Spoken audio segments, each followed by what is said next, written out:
Hello, my fabulous fifth graders. So this week we spent some time doing a review over our year so far, and one of the questions that was asked to me was to make the video using our four-square model. So here we go. Now, if you remember the other videos that we had, I really emphasized looking at clocks and or money or area models to help us get that understanding of fractions and finding equivalent fractions and breaking them up.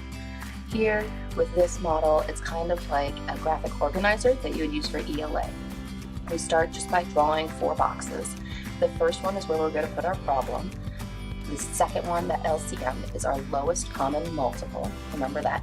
And then the common denominator, that's where we're going to rewrite our fraction with common denominators, and then we're going to solve them in the last box. So it kind of breaks it down for our 1, 2, 3, 4 steps, which can be very useful for us. The problem we have to start with is 3/4 plus 5/6. Now remember, if we have an understanding of the fractions and our clock models, we know that 3/4 is 45 minutes and 5/6 is 50 minutes. If we put them together, they would be like an hour and 35 minutes or 1 7/12. So we know our answer before we get started. But remember these strategies, when using these models, we want to start with something we know, okay? So with this, we're going to look at our LCM, our lowest common multiple. Now with any fractions that you're adding or subtracting, you can find the common denominator simply by multiplying them together. But I think we can find one lower. So let's do a little, just take a few seconds and do a ratio table for 4. So I have one group of 4, and then 2 groups is 8, and 3 groups is 12. Hey, I'm going to stop there because I believe that 6 will go into one of those. So I'm going to do one group of 6, and then 2 groups, and hey, look, we found our common denominator. Now I'm going to rewrite it down here in this box. So I have something 12. Now remember, I didn't put my numerators in because I still need to change them. You cannot just bring them down. So I would just review 4 changed into 12 by doing what? Yep, multiplying it by 3. Good job. All right, so whatever I do to the bottom, I hope you said along with me, you gotta do the same thing to the top. Excellent. All right, so now I'm gonna change my numerator, and that's 3 times the same number that I multiplied the denominator by, and now I get 9. So let's do the same thing to the other side, except this time I'm gonna multiply my 6 by 2, right? Because 6 times 2 is 12. Now my numerator, whatever you do to the bottom, same thing to the top. And 5 times 2, we have 10. Now we can just add them together, and we have 19/12. What'd you say? Ah, great. That is an improper fraction, and that just means that it is a fraction that is greater than 1. So let's pull out 1 whole from here. Now remember, when we're looking at fractions, 1 whole is anything that the denominator and the numerator have the same number, okay? That just means I have a cake, I chopped it up into 12 pieces, and I still have my 12 pieces. I haven't shared it yet, so I still have 1 whole cake.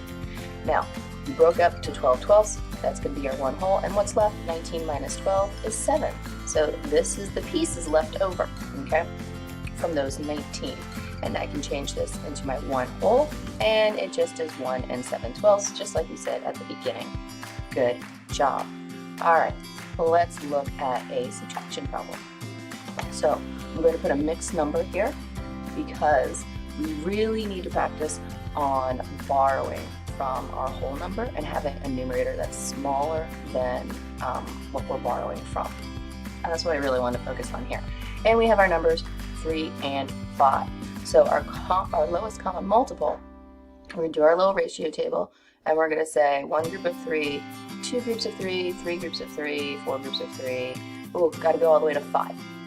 So 5 times 3. So in this instance, if we just multiply them together, we're going to get our common denominator. You could also check and see that these are not multiples of 5 because 5 has to end in a 0 or a 5. So all good things to know and remember. So we're going to make our denominators 15, and this time we're just going to leave your whole number alone and just bring it down. But I do need to still change my numerators. So 3 times 5 give me 15. So I'm going to multiply the numerator by 5 and get 10. On the other side, we're going to do the same thing. This time it's 5 times 3 gave us 15, so it's going to be 4 times 3, and we have 12. Now remember, you cannot borrow, or you cannot subtract from the smaller number here. We're going to have to borrow from the whole number. So I'm going to take my 2 and 10/15, and I'm going to break my 2 apart just like I did when we added and pulling out that whole number. So I'm going to make it 1 and 15/15. I made it 15/15 because my denominator is 15 and I want to keep them all the same.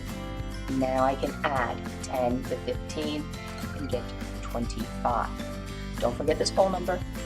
It is 1.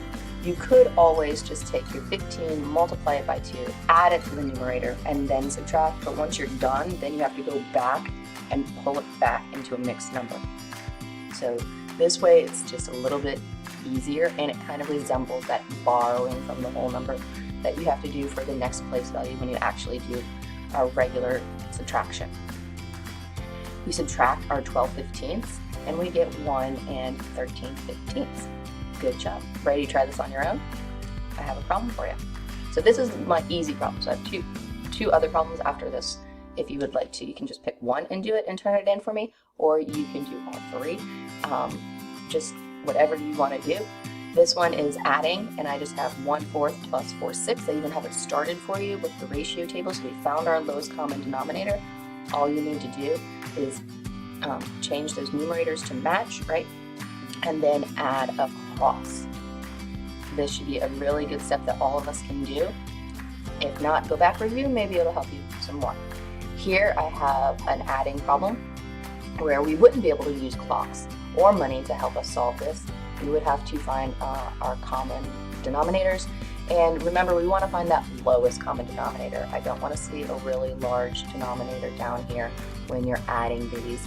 And we have our whole numbers to kind of make it a little bit more interesting.